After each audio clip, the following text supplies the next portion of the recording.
Agar rezeki kita berkah teman-teman, saya menyiapkan ada 16 poin yang harus diperhatikan. Dan satu sama yang lain berkaitan. Yang pertama, yang paling sederhana dan selalu dilakukan bisa, syukur. Bersyukur teman-teman sekalian. Syukuri nikmat Allah. Sering mengucapkan Alhamdulillah. Walaupun mungkin di mata kita sedikit. Walaupun kadang-kadang di mata kita itu adalah hal-hal yang berat atau tidak baik, misalnya itu kurang baik. Seperti orang lapar misalnya, orang haus, orang anggap itu selalu buruk. Kalau ditanya siapa yang mau lapar, oh jawabnya nggak mau, gitu kan? Tapi sudah paham belum teman-teman sekalian kalau tanpa lapar nggak enak kita makan. 2 piring makan, kemudian dikasih lagi ayam goreng, kasih apalah di sini Makassar coto, kasih sop saudara, sudah nggak mau. Tapi kalau lagi lapar, nasi sama sambal enak. Jadi makanya kalau lagi lapar, bilang Alhamdulillah lapar, bukan aduh lapar. Benar nggak? Karena kita kalau bilang aduh berarti kita mengeluh, padahal lapar itu jembatan untuk nikmati makanan. Haus, Alhamdulillah haus. Karena dengan haus nikmat minum. Kita kalau lagi puasa, musim kemarau, kemudian pas buka puasa minum 1 teguk air es, luar biasa nilai. Tapi kalau orang tidak lagi haus, maka dia tidak tahu. Karena kalau kita lagi tidak haus ditawarin sama teman mau minum apa? Minum apa ya? Masih bisa milih. Karena lagi nggak haus. Coba kalau haus kita milih, minta air es yang dingin. Sama dengan capek. Capek itu banyak orang mengeluh, aduh capek, pulang rumah langsung tidur. Padahal capek itu jembatan untuk menikmati istirahat itu. Coba teman-teman kalau dari pagi sampai malam tidur terus, malam disuruh tidur lagi, masih bisa tidur? Sudah enggak? Baik, sekarang kalau kita dari pagi aktivitas sampai malam, capek sekali. Kemudian malam tidur 2 jam, 3 jam, enak enggak? Hah? Berarti capek itu sebuah nikmat. Kan itu? Maka semua yang kita lalui sebenarnya nikmat teman-teman sekalian, nikmat. Cuma banyak orang tidak memahami masalah itu. Makanya dia hidupnya diisi dengan keluh kesah. Padahal Allah sudah janjikan dengan berterima kasih, bersyukur, saya tambah. Pasti janji dari Allah. Selalu lisan kita Alhamdulillah, Alhamdulillah, Alhamdulillah. Apa saja, Alhamdulillah. Bahkan seringkali Allah selamatkan kita dari keburukan justru karena Allah sayang dengan kita. Mungkin kita pas mau keluar hujan lebat, tak usah kita meluh kesah, karena bila kita keluh kesah hujannya tetap turun, gitu kan? Baik, pasti ada hikmah di belakang itu semua. Sangka baik dengan Allah SWT. Ada seseorang pengusaha di Jerman, kisah nyata, dia mau naik pesawat, telat ke bandara 15 menit saja, pesawat masih ada, kemudian tiba-tiba saja ditutup konternya. Pengusaha di bisnis kelas, paspornya pun businessman, biasanya diprioritaskan. Enggak, kata orang konternya nggak bisa lagi. Muslim ini, orang Muslim, kisah nyatanya di Eropa pada saat itu. Kemudian dikatakan, tolong bantu saya ada meeting, saya harus ketemu. Ini meeting sekian banyak, sekian miliar dolar. Oh nggak bisa, udah nggak bisa, konter sudah tutup. Dia berusaha nggak bisa, akhirnya tunda pesawat setelahnya 4 jam selisihnya, baru dapat penerbangan lagi. Dia sambil duduk, dia batalin, dia menyesali segala macam. Subhanallah, dia tiba-tiba berbalik dari penyesalan menjadi bersyukur. Gara-gara apa? 15 menit setelah take off pesawat diberitakan pesawatnya jatuh. 15 menit setelah itu jatuh. Tadinya dia berkeluh kesah, dilihat berita di TV langsung dia mengatakan Alhamdulillah saya nggak ada di pesawat pada saat itu. Kuasa Allah, semua punya hikmah. Kita harus bersangka baik. Kata Nabi SAW, Allah berfirman, Ana inda dhanni abdi bi. Saya sesuai dengan prasangkaan hamba-hambaku. Sangka baik dengan Allah. Allah pasti menyiapkan sesuatu yang baik buat kita. Gak mungkin buruk teman-teman sekalian. Bahkan hal yang kita anggap buruk pun untuk kebaikan buat kita, sebagaimana sudah saya kasih contoh-contoh tadi. Allah Subhanahu Wa Taala menyebutkan dalam surah Saba, surah nomor 34 ayat 15, dalil tentang syukur. A'udzubillahi minasyaitonirrajim. Innama ta'buduna min dunillahi awthana wa takhluquna ifka. Sesungguhnya semua yang kalian sembah selain Allah adalah berhala-berhala dan kalian dusta dalam hal itu. Misal orang sembah berhala, patung, dia bohong itu. Dia yang pahat, dia yang warnain, kalau rusak dia yang perbaiki, lalu dia panggil Tuhan. Kata Allah itu bohong. Jimat, kain, kertas dijahit-jahit digantung di badannya, baru dia bilang itu bisa berikan manfaat, padahal dia lebih besar dari jimatnya. Hah? Bagaimana bisa dia berfaham seperti itu? Atau apalah ya, khurafat-khurafat yang tidak masuk di akal. Semua itu kedustaan kata Allah. Muka bumi ini teman-teman semuanya sudah diciptakan sama Allah dengan keamanan dan ketentraman. Manusia yang besar-besarkan itu. Seperti contoh misalnya di kampung-kampung kita sering orang kalau lewat di jembatan, oh di sini ada buaya putih, ada inilah, ada itulah. Bohong, nggak pernah ada beritanya. Dari mana ada buaya putih ini? Tapi diberitain begitu. Nanti dibumbu-bumbuhin, jadi masalah. Padahal tidak ada apa-apa di situ. Itu buminya Allah, sungainya Allah, tanahnya Allah, nggak ada sama sekali. Seorang mukmin mau hidup di hutan, mau hidup di lautan, di atas gunung, semuanya aman, tentram. Allah jaga ini semua dengan malaikatnya. Cuma syaitan menakut-nakuti dia. Ya? Orang-orang Arab jahiliyah dikatakan dalam sebab turunnya surat jin, itu mereka kalau jalan perjalanan kemudian tiba di sebuah lembah, penjaga atau pemimpin kafilahnya membawa setengah bekal makanan, bawa di lembah baru mengatakan, wahai penjaga lembah, ini setengah bekal kami, jangan ganggu kami. Kata Allah, fazaduhum rahaqa, maka syaitan di sekitar lembah itu makin kerjain mereka. Padahal tidak ada apa-apa sebelumnya. Jangan berlebihan. Kuasa Allah, kita dibuat tenang, aman, nikmatin yang halal, kerjakan perintah, tidak ada yang ganggu, mustahil. Sudah kuasa Allah. Dikatakan di sini, innal ladzina ta'buduna min dunillahi la yamlikuna lakum rizqa. Semua yang kalian sembah selain Allah tidak memiliki sedikit pun rezeki buat kalian. Fabtagu indallahi rizq. Maka hanya sembahlah Allah saja dan minta rezeki kepadanya. Wa'buduhu washkurulah. Tunduklah padanya dan juga bersyukurlah kepadanya. Ilaihi turja'un. Hanya kepadanya kalian akan dikembalikan. Saksi bahasan kita, washkurulah, nikmati dan syukuri. Yang kedua teman-teman sekalian adalah dari 16 poin, berinfak dan bersedekah. Dan ini sering saya ingatkan dalam pengajian saya. Mungkin teman-teman yang mengikuti di YouTube sudah sering dengar kalimat ini. Maka saya ingatkan kembali, kita berbeda orang Islam dengan sistem kapitalis. Kapitalisme mengatakan bahwasanya menabung pangkal kaya. Kalau Islam beda. Islam tidak mengatakan menabung pangkal kaya, berinfak pangkal kaya. Beda konsepnya. Nabung berarti tidak dikeluarkan, infak berarti keluarkan, tidak bisa ketemu ini. Makin banyak kita keluarkan di jalan Allah, makin banyak rezekinya. Itu rahasianya. Kalau kapitalis tidak, makin sering nabung makin kaya. Karena secara hitung-hitungan bertambah di rekeningnya. Seperti itulah. Padahal sebenarnya pemahamannya berbeda. Dalam sebuah hadis Bukhari, kata Nabi SAW, Allah berfirman, ya ibna Adam, anfik alik. Wahai anak Adam, berinfak di jalanku, aku akan berinfak untukmu. Teman-teman, Allah ini menjanjikan kepada kita, kalau kita memberikan kepada Allah atau berinfak di jalan Allah, banyak sekali manfaatnya. Ada hadis Bukhari Muslim berbunyi, setiap hari Allah turunkan 2 malaikat yang khusus berdoa. Yang satu mengatakan, ya Allah, lapangkan rezekinya orang yang berinfak, dan yang satu mengatakan, ya Allah, sempitkan rezekinya orang yang pelit perhitungan, Allah nggak akan kasih. Kemudian juga teman-teman sekalian, Allah membalas setiap infak kita itu minimal 10 kali lipat loh, 1000%. Kalau di masjid ini misalnya ada seseorang datang, orangnya kita kenal secara nasional, kemudian punya perusahaan besar, kemudian jelas ya, usaha-usahanya jelas segala macam, dan produk yang dijual juga menguntungkan, lalu dia tawarkan ke kita, nih siapa yang ikut investasi misal 100 juta, dia dapat akhir bulan 100%, jadi 200 juta. Kita sudah kenal orangnya, tahu perusahaannya, tahu produknya, orang bahkan berlumba-lumba mau investasi, dia tawarkan, siapa yang mau berinfak, saya akan kasih 100% keuntungan, 100 juta dari 200 juta akhir bulan.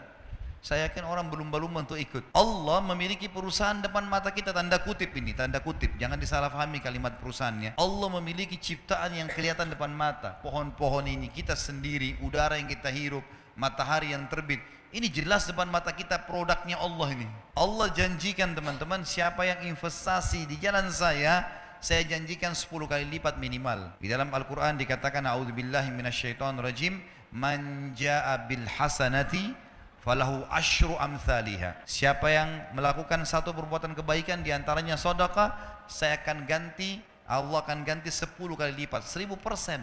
Kalau kita keluarkan teman-teman sekalian 1 juta, udah ada 10 juta itu, tinggal nunggu saja. Tahu teman-teman, para sahabat setiap hari kerjanya apa? Mereka bawa duit di kantong-kantong, di wadah kalau kita sekarang, cari orang miskin. Waktu ditanya, apa yang kalian buat? Kami sedang investasi, kasih orang miskin, Allah balas 10 kali lipat. Terus begitu. Di zaman Abu Bakar, Uthman bin Affan, Abu Abdurrahman bin Auf, sahabat-sahabat yang kaya, nggak ada akunting, gitu kan? Belum ada sistem kayak kita sekarang, komputerisasi yang rapi. Bagaimana cara mereka mengatur duitnya? Saya kalau baca sejarah mereka itu luar biasa. Dagang, transaksi, orang susah dibantu, orang yang memang layak dapat untung, diputar lagi modalnya, dikeluarin di jalan Allah, disedekahkan, yang sisanya dipakai modal. Begitu-begitu saja. Waktu mereka meninggalkan harta, kalau itu sekarang itu bisa ratusan miliar rupiah. Mungkin triliunan kalau uang rupiah. Mereka tidak punya admin, tidak punya apa-apa. Bagaimana mereka bisa atur semua itu? Karena sedekah. Abdurrahman bin Auf pernah buktikan kepada kita dalam kisahnya. Beliau pernah kedatangan keuntungan 1 peti emas. Belum pernah untung sebanyak itu. Dia duduk gelisah di dekatnya emas itu. Istrinya tanya, kenapa Abdurrahman? Saya gelisah lihat ini. Enggak pernah keuntungan kita sebesar ini. Allahu alam kalau terjadi di seseorang di antara kita yang dapat 1 peti emas, mungkin udah di dalam di tanah kali ya, supaya enggak ketahuan di mana. Dia gelisah, istrinya bilang, kenapa? Saya gelisah, enggak pernah ada keuntungan begini. Kata istrinya, lalu apa yang kau lakukan? Saya mau infakkan jalan Allah. Jangan ada di rumah malam ini. Baik, sama istrinya bungkus-bungkus, bagi-bagiin, malam itu habis. Besok datang 2 peti. Kisah nyata ini. 2 peti yang seperti itu. Dia istrinya bilang, ini gimana? Infakkan lagi. Besoknya 3 peti. Setiap dikeluarkan dibalas sama Allah cash langsung pada saat itu. Cuma mau berani atau enggak nih? Percaya atau enggak? Ini kadang-kadang makan sama temannya, mau traktir atau enggak ya? Ragu. Kadang-kadang tunggu temannya pegang dompet baru bilang, saya aja enggak apa-apa. Oh enggak apa-apa temannya, Pak. Oh ya sudah dibayarin enggak apa-apa. Sering-sering ya. Pesannya sering-sering gitu.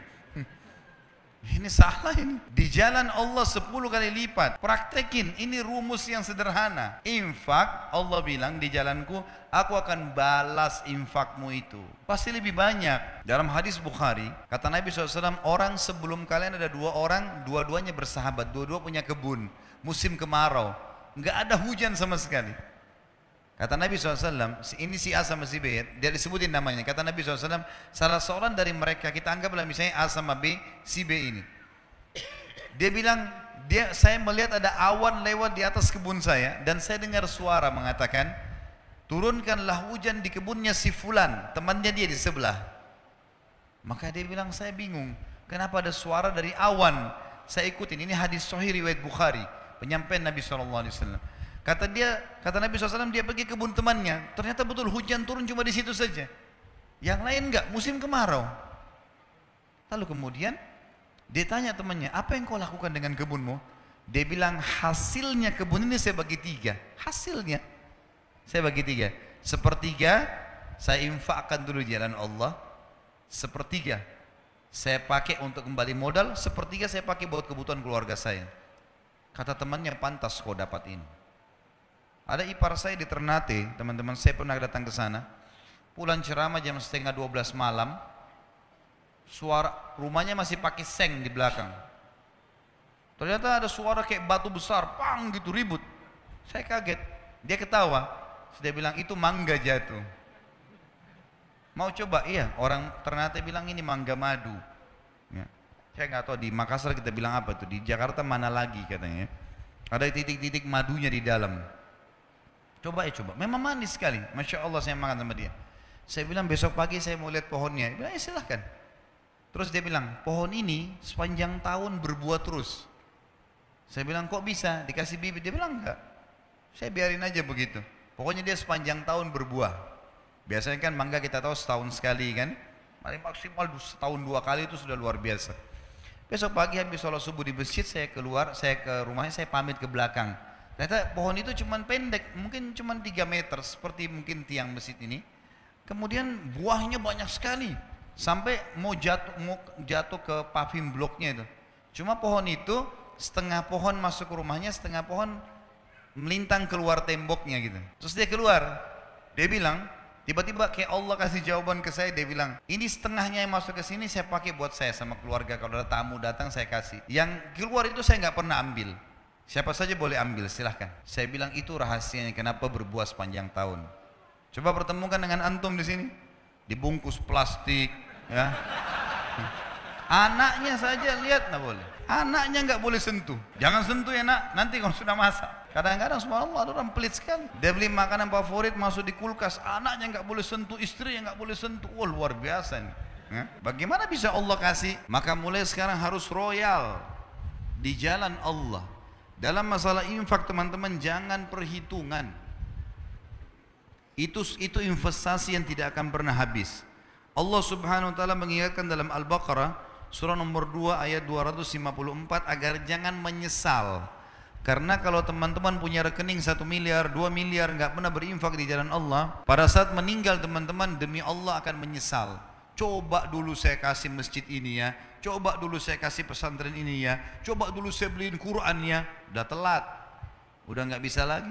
Iya kalau ahli waris kita bangun di masjid, kalau enggak, kalau mereka pakai buat kebutuhan mereka saja. Allah berfirman, A'udzubillahi minasyaitonirrajim, ya ayyuhalladzina amanu anfiqu mimma razaqnakum min qabli an ya'ti yaumun la bai'un fihi wala khullatun wala syafa'ah wal kafiruna humudz zalimun. Hai orang-orang beriman, infakkan, keluarkan, jangan berhitungan di jalan Allah. Apa yang kami jadikan rezeki buat kalian sebelum datang hari, tidak ada transaksi, nggak ada persahabatan, tidak ada lagi pertolongan, dan orang-orang kafir mereka adalah orang-orang yang zalim.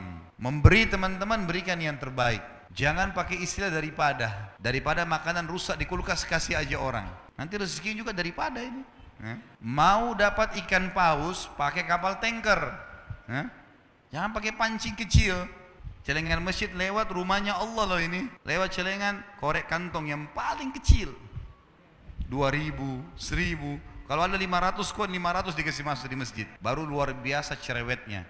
Minta kesehatan, kekuatan, keturunan, selamat dari neraka, masuk surga, minta jodoh yang cantik, yang gagah. Wah ini. Ini kalau malaikat diizinkan cambuk, sudah dicambuk ini.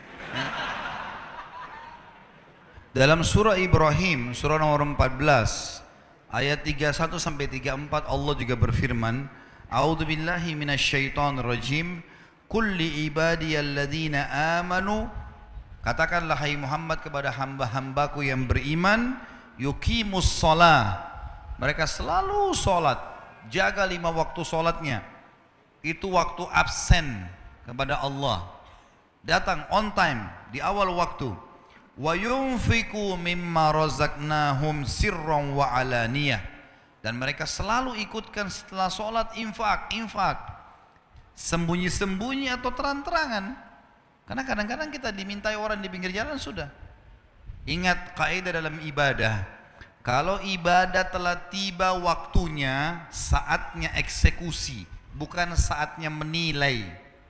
Misal azan, lalu kemudian kita lihat ada masjid, kayaknya masjid ini kotor, saya mau masjid sana saja.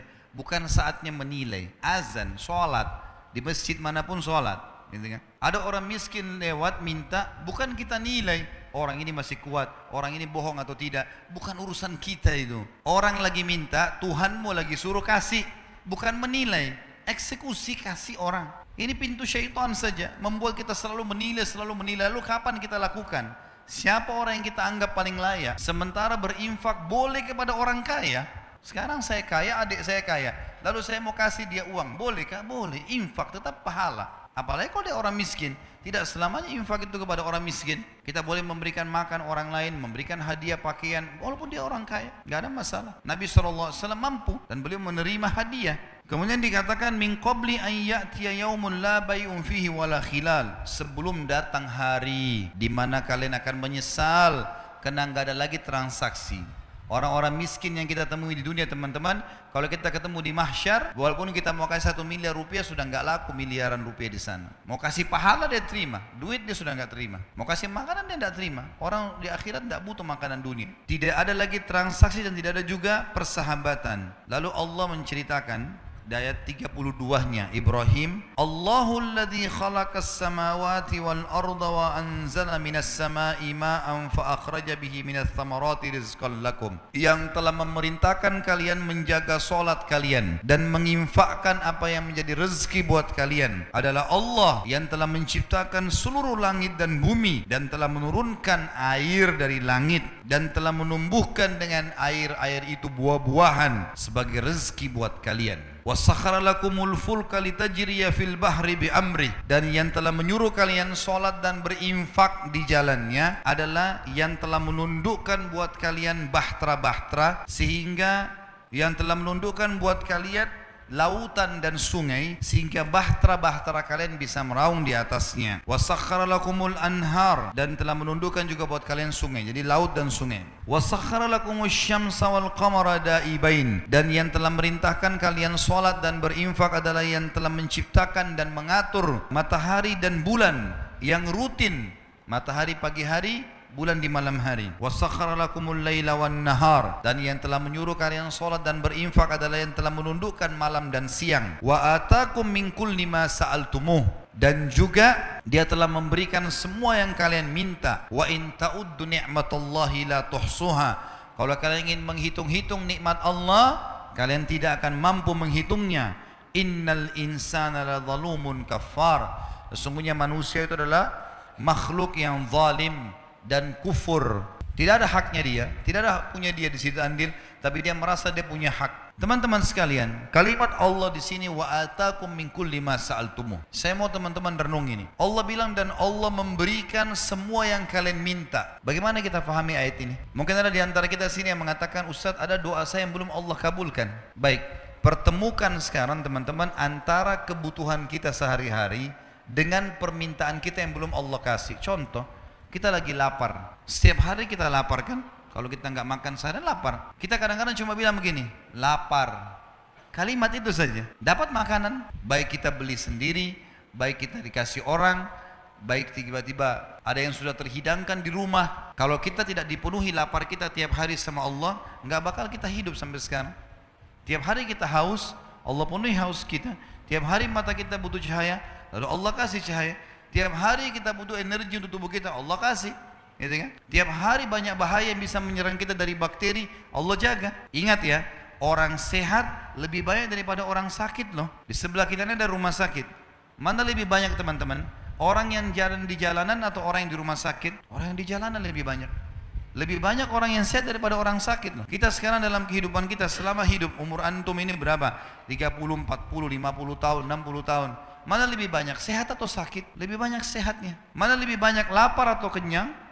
Kenyangnya lebih banyak. Kita kadang-kadang lapar, berapa menit kita makan selesai. Bisa berapa jam bertahan kan?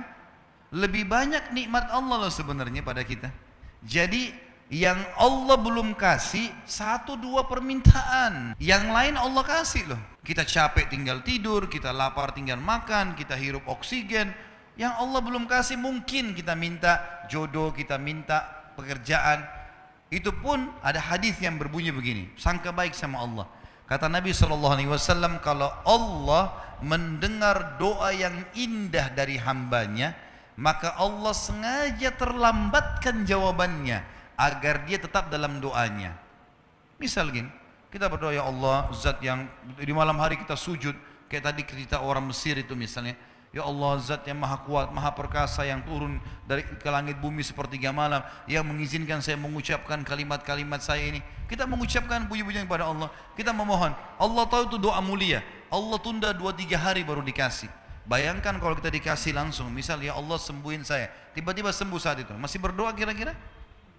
Berhenti. Tapi Allah kasih 2-3 hari. Kita dapat dokter yang bagus, dosisnya seminggu baru sembuh. Biar kita tetap dalam kondisi itu. Karena kalau kita dalam keadaan cobaan teman-teman, itu kita mudah menangis, mudah khusyuk. Kalau kita lagi ada masalah lalu kita sujud kepada Allah, nangis minta jalan keluar, tuh luar biasa nikmatnya. Kenikmatan itu tidak bisa dibeli loh. Kalau kita lagi sehat terus kita mau nangis susah, mau berusaha nangis saja susah. Padahal kita kalau lagi ada masalah kita bisa mudah menangis. Berarti ada kenikmatan yang Allah kasih di situ. Coba pikir ke sananya. Jangan selalu berpikir Allah belum kasih saya. Padahal sebenarnya dari sekian banyak nikmatnya Allah, lebih banyak Allah kasih. Kadang-kadang kita setahun sehat teman-teman, tahun depan Allah cuma coba seminggu kita sakit flu. 365 hari sehat, 1 minggu sakit. Tidak berimbang sebenarnya. Kuasa Allah Subhanahu wa taala sebenarnya. Jadi berpikir ke sana. Lalu dikatakan poin yang ketiga. Selain syukur, selain infak, adalah fokus menikmati yang halal dan thayyib. Halal adalah sesuatu yang Allah bolehkan ya. Dan thayyib artinya berkualitas. Renungi ini dulu teman-teman sekalian. Dalam Islam kita disuruh nikmati ya, disuruh nikmati teman-teman. Ya. Kalau misalnya ada seseorang di antara kita masuk ke supermarket, dia mau beli anggur, ada anggur harganya 100.000 per kilo, itu kualitas A. Ada anggur yang satu lagi kualitas B harganya 50.000. Kalau kita beli yang A dengan niat mau menikmati apa yang Allah kasih dan kita mampu membelinya, bukan mencuri dan seterusnya, maka itu pahalanya lebih besar dibandingkan kita sengaja mau beli yang B padahal kita mampu. Garis bawahi poin itu, karena Allah suruh kita nikmati. Ya. Hadis sahih riwayat Abu Daud, "Innallaha yuhibbu an yara athara ni'ami 'ala 'abdi." Allah suka sekali melihat bekas nikmatnya pada hambanya. Allah mau kita pakai baju bagus, Allah mau kita berpenampilan bersih, Allah mau kita punya rumah bagus, kendaraan bagus, Allah mau itu. Tapi jangan berlebihan. Berlebihan namanya mubadzir. Perhitungan namanya bakhil. Enggak boleh dua-duanya. Mubadzir dosa besar, bakhil dosa besar. Kita berada di tengah-tengahnya. Penuhi segala sesuatu karena kebutuhan, bukan karena keinginan. Kita kalau lagi lapar teman-teman butuh. Lapar kan sinyal dari Allah supaya kita makan. Tubuhmu lagi butuh makanan. Makan yang terbaik pada saat itu. Enggak masalah. Masih satu piring, masih lapar, makan 2 piring. Enggak ada masalah. Enggak dilarang dalam Islam. Tapi pada saat itu memang kebutuhan. Jangan keinginan tidak akan selesai. Dan jangan terpengaruh dengan prinsip syaitan. Ini ada syaitan membisikkan pada manusia dengan kata-kata yang haram aja susah, apalagi yang halal. Ini enggak boleh. Semua yang haram itu teman-teman, ambil dari saya kalimat ini penting ya. Kalau ada di antara anda yang hadir sini bermaksud untuk mengambil sesuatu yang haram, ingat, sesuatu yang kita ambil dari yang haram, makanan, minuman, pakaian, apa aja lah, efek jerahnya dalam Islam lebih berat daripada perbuatannya loh. Misal, ada orang buat nota palsu 100.000, bohong dia palsukan 100.000 rupiah. Nanti Allah akan hukum dia masuk rumah sakit 10 juta biayanya, karena dia curi 100.000. Fikirkan baik-baik teman-teman. Semua perbuatan yang haram efeknya lebih berat daripada perbuatannya. Jangan dibuat yang haram itu, nggak baik. Orang zina sejam di hotel itu sudah cukup Allah buat dia sakit 2 bulan, 3 bulan, setahun, gitu kan. Ada orang kena penyakit kelamin seumur hidup, naudzubillah. Padahal perbuatannya 1 jam tadi. Bisa orang kucing lewat ditendang sama dia. Kucing dipikir nggak melawan, makhluknya Allah loh, Tuhan kita sama. Tuhannya akan balas. Nanti kita jalan pakai sepatu baru kesel ya 2 minggu sakit. Padahal tadi tendang kucingnya itu cuma nggak sampai 1 menit, tapi dihukum sama Allah 2 minggu sakit. Dan seterusnya. Ada orang subhanallah mungkin dia hanya lihat sesuatu yang haram sebentar saja, sudah cukup Allah buat lehernya keselio nanti. Ada orang banyak salahkan bantal di Indonesia. Apa salahnya bantal? Bantal nggak pernah salah, ya, nggak bisa bicara, nggak bisa bergerak, tapi lehernya buat masalah terus ini, suka melirik-melirik yang haram. Jadi Allah hukum. Sedekah yang paling tinggi sedekah buat diri kita sendiri, baru sedekah buat keluarga, baru kerabat, baru kemudian umumnya kaum muslimin. Sebagaimana ada sahabat yang mengatakan, ya Rasulullah, saya punya 1 dirham. Kata, di mana saya infakkan? Kata Nabi, buat dirimu dulu. Beli baju buat kamu, beli tas, beli kebutuhan, kendaraan, silakan pakai buat kamu. Ada lagi ya Rasulullah 1 dirham. Kata Nabi SAW, buat anakmu. Ada lagi ya Rasulullah 1 dirham, buat istrimu. Ada lagi ya Rasulullah 1 dirham, buat kerabatmu. Ada lagi ya Rasulullah. Kata Nabi SAW, engkau lebih tahu di mana kau letakkan. Setelah itu silahkan, bebas. Jadi kita boleh menikmati itu. Salah kalau enggak gitu. Ingat, hati-hati dengan perkataan yang salah. Orang banyak menganggap zuhud. Zuhud itu apa? Makan roti kering, ya, pakai sandal jepit, enggak boleh pakai kendaraan yang bagus. Ini salah ini. Dari mana ini? Ini pemahaman yang keliru sekali. Nabi SAW tidak pernah makan roti kering loh. Nabi SAW paling gemar makan paha kambing. Nabi SAW memiliki beberapa orang istri poligami, setiap istri punya rumah, setiap rumah punya unta. Kalau kita sekarang punya mobil, ya. Bahkan Nabi SAW punya beberapa orang supir yang membawa untanya beliau. Nabi SAW punya beberapa orang pembantu di rumah yang bantu beliau sendiri. Ada Anas bin Malik, ada Zaid bin Harithah, ada banyak. Beberapa orang. Abdullah bin Mas'ud khusus untuk ngurus sendalnya Nabi sama siwaknya saja. Nabi SAW menikmati. Boleh. Jangan salah fahamin ya. Gak boleh salah fahamin. Ada orang yang mengangkat hadis Bukhari berbunyi begini. Aisyah berkata radhiyallahu anha, kalau kami di rumah Nabi SAW pernah sebulan tidak menyalakan api. Dan kami makan kurma dan minum air. Ada orang masukkan ini dalam bab, oh berarti orang muslim harus begini. Hidupnya tidak boleh nikmati makanan. Ini salah ini. Sebagian ulama hadis mengatakan kita harus bersangka baik dengan Nabi Muhammad SAW. Tidak mungkin beliau tidak mampu membiayai keluarganya 1 bulan. Bukan itu yang dimaksud. Tapi beliau sedang menterapi di rumah, makan kurma. Sampai sebagian ulama mengatakan kalau orang mau terapi dari penyakit kronis, coba sebulan makan kurma sama air putih saja. Tidak usah makan yang lain. dengan izin Allah penyakitnya akan hilang. Jadi jangan sangka buruk dengan perilaku Nabi SAW. Jelas ya? Yang keempat, memperbanyak taubat dan istighfar kepada Allah. Karena memang seringkali dosa yang menjadi penyebab rezeki kita tertahan. Di dalam hadis Nabi SAW yang sahih, kalau seandainya tersebar zina di tengah-tengah masyarakat, riwayat lain ditambah dengan riba, ya, maka Allah akan menahan rezeki dari langit. Allah akan tahan rezeki dari langit. Jadi kalau ada urusan-urusan belum selesai, perbanyak istighfar teman-teman sekalian. Istighfar kepada Allah SWT, karena memang ini akan memudahkan urusan-urusan kita. Karena kadang-kadang ada dosa memang menjadi penyebab itu. Dosa itu seperti sumbatan di saluran air. Kalau dia ada, maka akan menghambat air.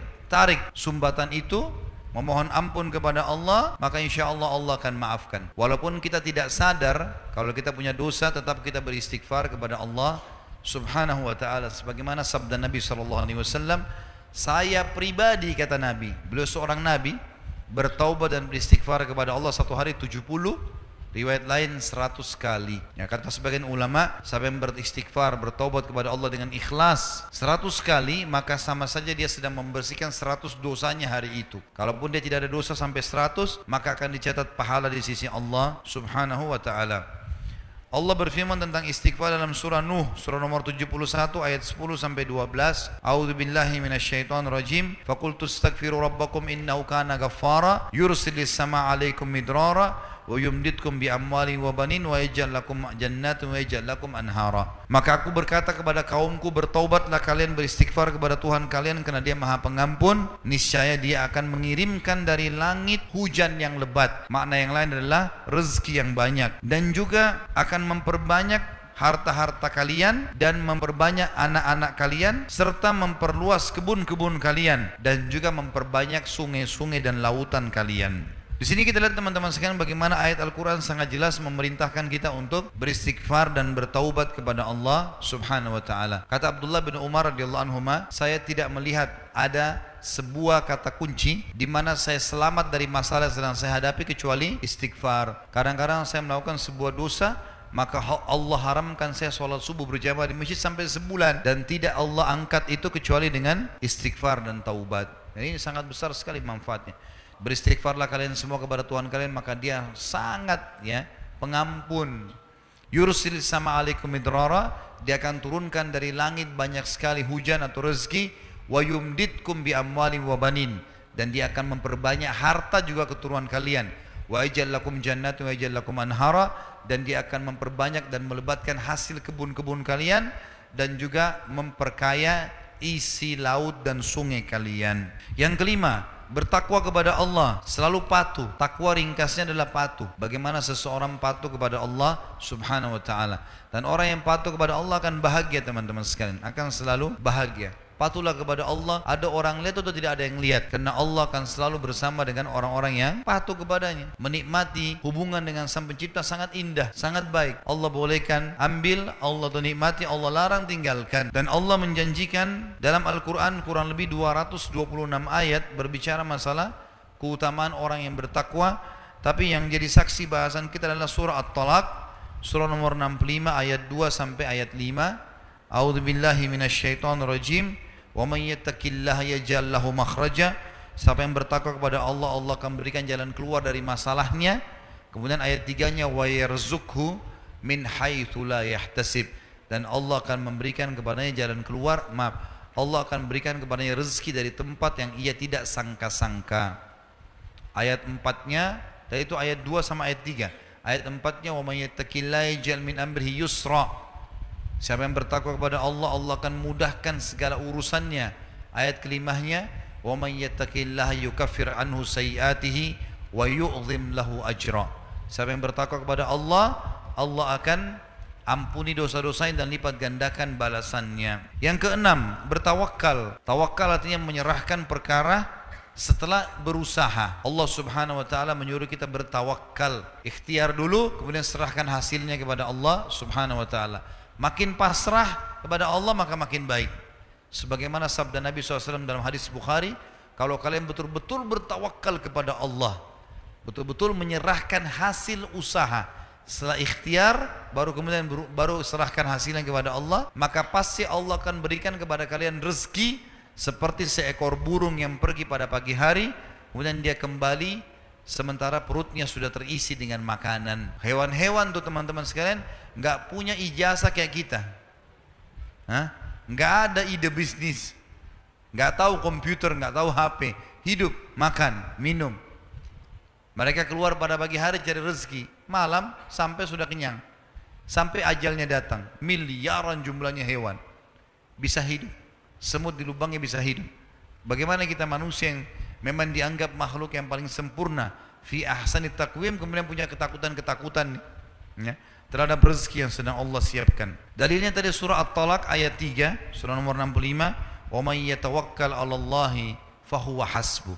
Siapa yang bertawakal kepada Allah, serahkan hasil usahanya kepada Allah, maka Allah akan jadi pencukup baginya. Yang ketujuh, silaturahim. Silaturahim artinya melanjutkan hubungan kekerabatan. Kita semua alhamdulillah punya rahim, punya kerabat yang punya hubungan darah sama kita. Dan tidak dinamakan rahim kalau seseorang itu satu kampung, satu negara. Kata Nabi SAW dalam masalah ini, hadis sahih riwayat Bukhari, siapa yang ingin diberkahi umurnya, diluaskan rezekinya, maka dia melanjutkan hubungan silaturahim. Dan silaturahim yang paling puncak adalah hubungan dengan kedua orang tua. Ya, teman-teman sini yang pendatang, orang tua yang masih hidup di kampung, telepon setiap hari, pakai stopwatch teman-teman, 1 menit saja. Kalau rasa berat, padat kerjaan, maka harusnya kita tetap luangkan waktu. Mereka adalah sumber kehidupan kita. Ya, ridho Allah ada di ridho kedua orang tua. Kita kadang-kadang sama Allah kalau ditelepon sama partner bisnis, teman kantor, atau calon pasangan hidup, sibuk menerima telepon mereka berjam-jam. Tapi kalau ibunya telepon, buru-buru, sudah bu ya saya ada kerjaan, biarkan dia ngomong. Kalau perlu berhentikan semua kegiatan. Seorang syekh ditelepon sama ibunya lagi pengajian di Jeddah, teman-teman, diberhentiin, mic-nya dimatikan. Waktu ibunya telepon kemudian dia angkat, iya ibu, saya ada perlu nak, perlu beli ini, perlu beli itu. Baik, saya datang sekarang ibu. Ditutup teleponnya lalu dia bilang, maaf jemaah, ibu saya lagi butuh. Tutup kafaratul majlis, tinggalkan majlisnya, dia pergi layani ibunya. Dia nggak bilang sama ibunya, bu tadi saya lagi pengajian loh itu. Nggak sama sekali. Berapa orang di antara kita begitu, sibuk di kantor. Kenapa tadi nggak angkat teleponnya nak? Ibu kan tahu itu jam kerja saya.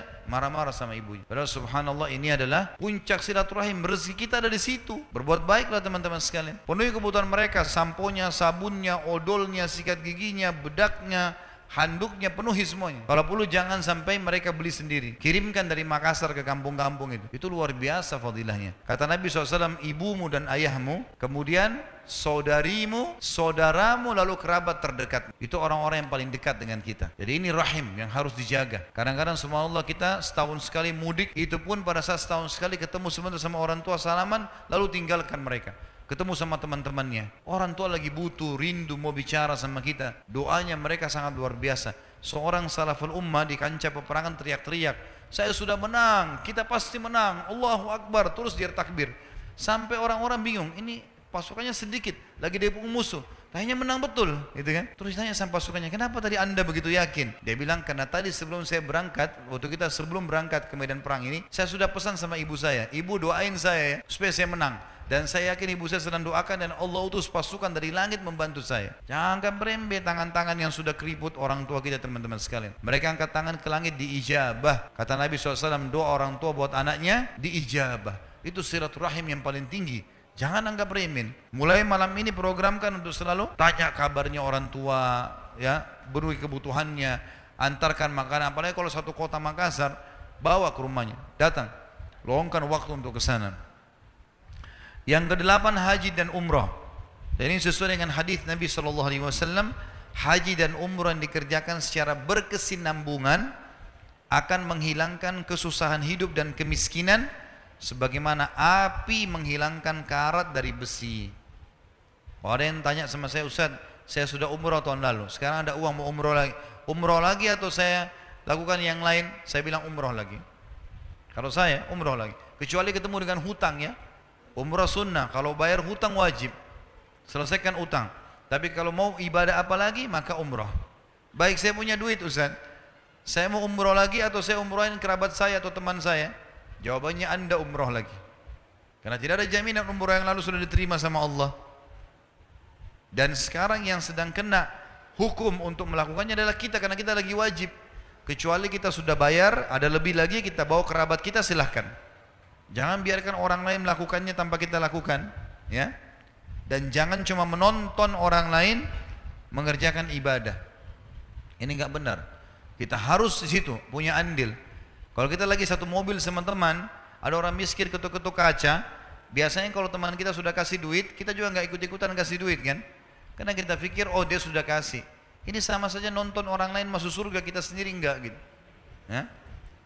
Mesti kita andil di situ. Ya. Kenapa kita harus bangga dengan perbuatannya orang lain, gitu kan? Oh orang itu baik ya, orang itu. Kamu bagaimana? Ibu saya itu setiap subuh baca Quran. Ya ibumu, kamu? Bagaimana? Harus kita berbuat. Haji dan umrah manfaatnya besar sekali.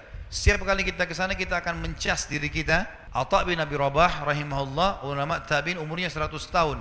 70 tahun dia, 70 kali dia haji. 70 tahun, 70 kali. Ini luar biasa, maka boleh diulang-ulangi. Jadi memang kita disuruh ulangin. Dan itu insya Allah termasuk hal yang mengecas iman kita dan menjadi penyebab datangnya rezeki. Yang kesembilan, hijrah. Dan hijrah ini artinya meninggalkan wilayah kafir ke wilayah Islam. Tidak boleh teman-teman sekali memaksakan diri tinggal di wilayah orang kafir kalau kita nggak bisa ibadah, nggak boleh. Kata Nabi SAW, ana bari'un mimman asya baina adhurul musyrikin. Saya berlepas diri dari orang-orang yang hidup sengaja di tengah-tengah orang kafir. Ya.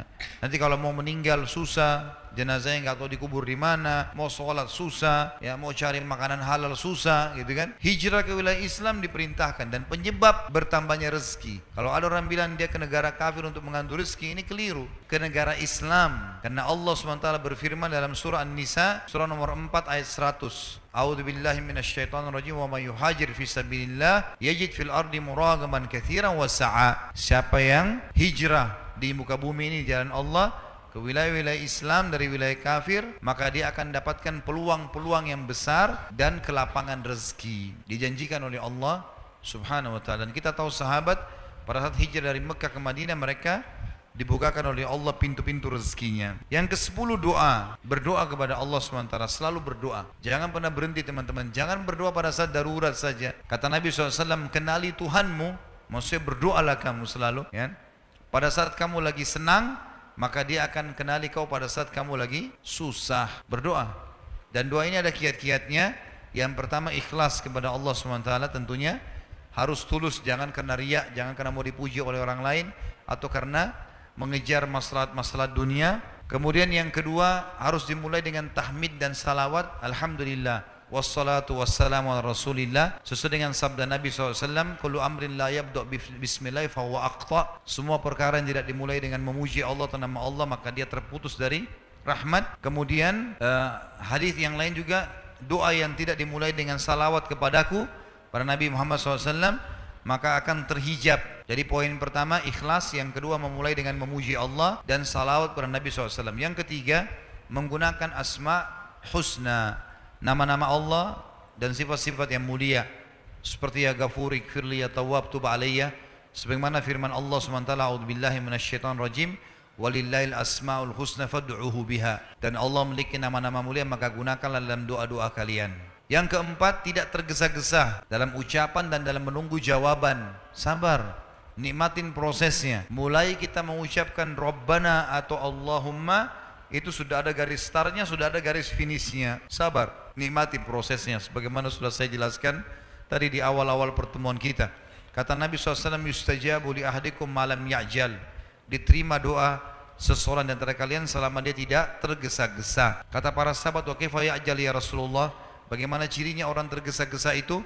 Kata Nabi SAW, yaqulu da'utu walam yustajabu li fatarakat du'a. Dia bilang, saya sudah berdoa belum saya lihat jawabannya, lalu dia tinggalkan doa. Yang kelima, dia yakin, harus yakin diterima. Kata Nabi SAW, udu'ullah muqinuna bil ijabah, udu'u rabbakum muqinuna bil ijabah. Berdoalah kalian pada Tuhan kalian dengan yakin Allah terima. Fa inna Allah la yaqbalu du'a min qalbin ghafil.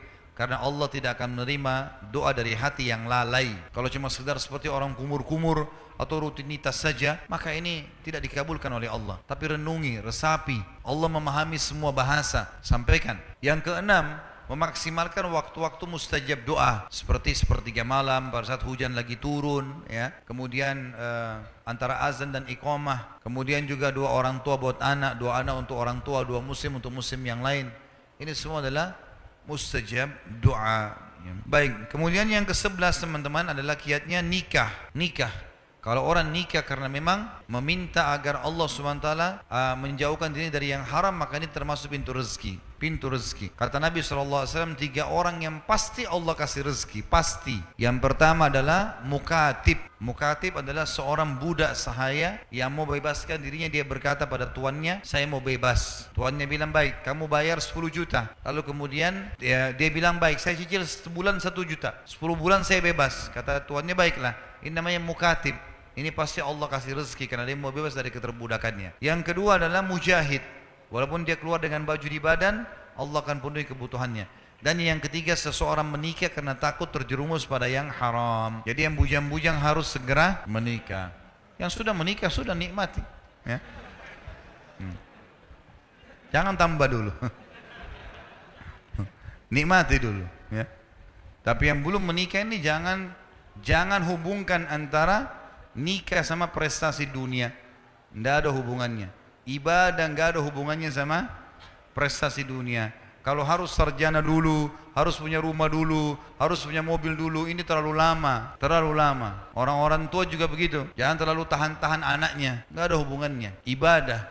Saya punya teman-teman pada saat saya masih kuliah, Masya Allah saya tahu mereka menikah, tapi prestasinya bagus.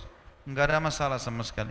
Bahkan kita temukan banyak orang-orang yang sudah praktekin teori ini, mereka nikahkan anak-anak mereka, sementara berjalan pun ya, kuliahnya atau sekolahnya, itu Masya Allah, malah mereka jadi dewasa, mereka jadi bertanggung jawab, karena terpenuhi. Gangguan terbesar dari laki-laki adalah perempuan, gangguan terbesar perempuan adalah laki-laki. Kalau diselamatkan dengan pernikahan itu sangat luar biasa. Kalau saya sering bahasakan di pengajian saya, tentu ada anak-anak yang Masya Allah, dia tidak tergoda dengan lingkungan mungkin, tapi ada banyak yang tergoda. Maka lebih baik kita menambah 1 piring makanan di meja makan kita untuk anak mantu, sehingga anak kita aman, daripada kita membiarkan anak itu melanglang buana di sana sini dan kita tidak mau tahu.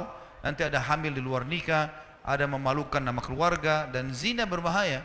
Orang tuanya yang tanggung jawab. Ya. Kemudian yang ke-12 adalah ilmu. Dalami ilmunya. Kalau teman-teman mau kembangkan sebuah usaha, ya, dalami ilmunya. Itu saja kok, mudah bisa dipelajari. Misal mau buka usaha fotokopi, pelajari ilmunya, berapa modalnya, kira-kira posisi di tempat yang saya buka di mana, atau mau buka restoran, mau buka butik, tinggal belajar saja. Gampang kok belajar itu. 1-2 hari sudah punya ilmunya kok. Tinggal belajar. Nanti lebih dalam lagi dengan praktek lapangan, gitu kan? Maka itu punya ilmu. Imam Syafi'i mengatakan, siapa yang mau dunia dia harus punya ilmu, siapa yang mau akhirat dia harus punya ilmu, dan siapa yang mau keduanya dia harus punya ilmu. Dia harus punya ilmu, ya.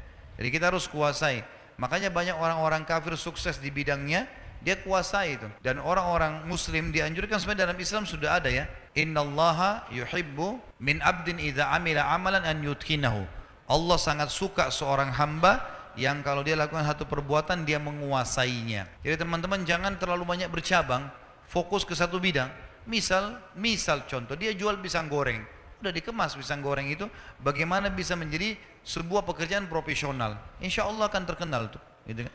Akan maju, asal dia menguasainya di situ. Kemudian yang ke-13 adalah lingkungan, ya, lingkungan dan persahabatan. Ini berpengaruh. Bergaul dan berteman dengan pemalas, kita akan jadi pemalas. Berteman dengan orang yang berprestasi, kita akan jadi berprestasi. Teman-teman maaf, saya kalau yang bekerja di kantoran, sekarang kalau cari teman yang di bidang kita yang paling rajin, siapa yang di perusahaan yang suka dapat penghargaan, datangi orang itu, tanya kiat-kiatnya, kenapa dia bisa begitu. Itu kita akan nanti minimal mirip dengan dia. Jangan berteman sama orang yang malas, suka nipu, manipulasi data. Kita akan kena tampiasannya. Manusia mudah terpengaruh. Makanya kata Nabi SAW, Al-mar'u ala dini khalilih. Seseorang sesuai dengan agama atau perilaku teman-temannya. Kita kalau bergaul dengan 10 orang pemabuk, kita jadi pemabuk. Kita berteman dengan 10 orang yang hafal Quran, kita akan hafal Quran. Manusia terpengaruh dengan lingkungan. Harus kita bentuk itu. Kalau saya pribadi punya prinsip teman-teman, sahabat saya harus yang lebih prestasi daripada saya. Maka saya tidak pernah mau berteman sama orang-orang bodoh. Misal, bukan penghinaan, tapi memang kalau saya lihat orang-orang itu jauh dari agama, jauh dari prestasi-prestasi dunia, untuk apa kita jadikan sebagai sahabat nih? Apalagi kalau pemalas, kalau dia boleh jadi teman, dia bertanya silakan. Tapi sahabat dekat, tempat kita konsultasi, bicara, musyawarah. Gak bisa ini. Harus orang-orang yang lebih berprestasi. Kita akan seperti itu. Saya dari dulu di Madinah saya punya pengalaman teman-teman sekalian. Selalu saya berteman dengan, waktu saya masih kuliah, saya cari teman-teman yang selalu juara satu. Apa rahasianya? Kenapa mereka juara satu? Saya berteman, saya lihat.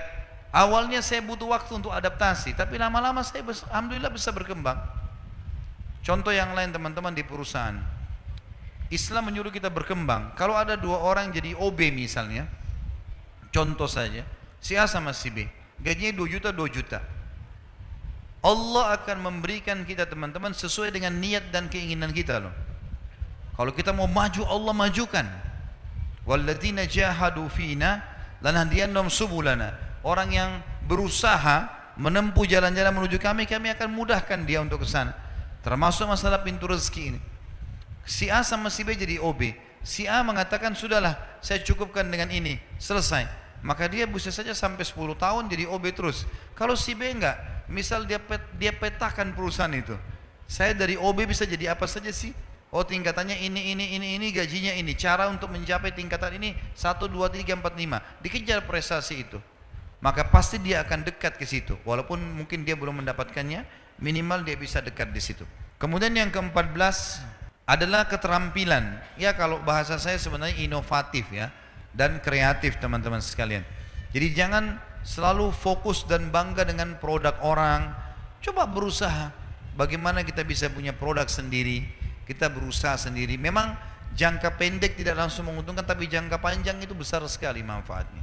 Enggak ada orang buka usaha kemudian 100% langsung untung terus. Itu enggak normal itu. Pasti ada masalah, dia naik turun, ada cobaan, ada pegawai berhenti, ada ini. Ya itu tantangannya. Di situ tantangan kita jadi lebih pintar nantinya. Tapi alhamdulillah bertahan, gitu kan. Yang ke-15 adalah afaf. Afaf itu memuliakan diri. Dan ini ada 16 poin saja ya. Saya ringkaskan karena lihat waktu. Afaf itu memuliakan diri, tidak mengemis, ya. Kata Nabi SAW, tidak ada seseorang yang membuka pintu afaf, mulia. Kalau dia mau terima sesuatu, dia balas dengan jasanya. Dia bekerja supaya dia dapat anggaran, dia dapat sesuatu. Jadi bukan dia cuma tahu mengemis. Siapa yang afaf, Allah akan bukakan baginya pintu kekayaan. Dan siapa yang membuka pintu mengemis, Allah akan bukakan baginya pintu kemiskinan. Kita lihat pengemis itu kalau begitu terus, maka sampai tua, sampai meninggal dia akan mengemis. Bahkan dia wariskan kepada anak-anaknya. Ini dalam Islam tidak dibolehkan sebenarnya. Harusnya dia bisa memperbaiki keadaannya. Dan yang terakhir yang ke-16 adalah jihad di jalan Allah. Jihad adalah pintu rezeki. Sebagaimana kita tahu ada ghanimah dalam jihad. Kata Nabi SAW, sungguh ghanimah, harta rampasan perang diharamkan untuk nabi-nabi sebelumku dan dihalalkan untukku dan umatku.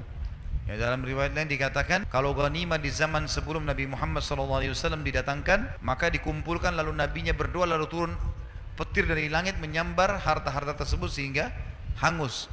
Tapi di zaman Nabi SAW tidak, menjadi harta rampasan perang. Apa yang dimiliki oleh musuh di medan perang, kalau kita menang maka menjadi ghanimah dan halal bagi muslimin untuk menikmatinya. Allahu a'lam.